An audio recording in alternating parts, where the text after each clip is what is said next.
There are over 24 million millionaire households in America right now. That's roughly 1 in every 5 homes. Sounds incredible, right?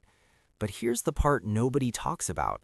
Most of those millionaires can't actually touch their money. Strip away the house and the number doesn't just shrink, it collapses. Let me show you what I mean. The average American household now has a net worth of $1.06 million, according to data from the Federal Reserve. For the first time in history, the mean household crossed the 7-figure mark, and on paper, that looks like a nation of millionaires. But paper is all it is for most people.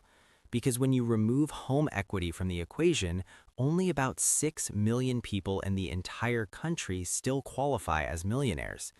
Roughly 75% of America's so-called millionaires lose their status the moment you stop counting the roof over their head.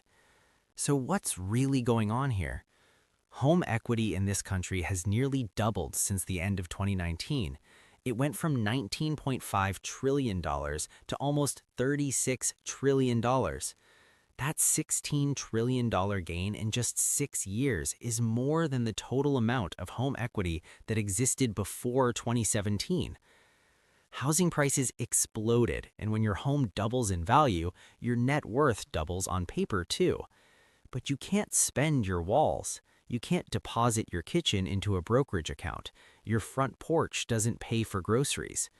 This is the trap, and millions of Americans are sitting right in it without even knowing.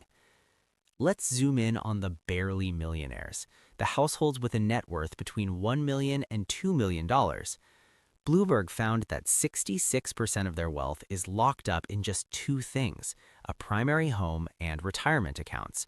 So 2 out of every $3 they own are money they can't freely use.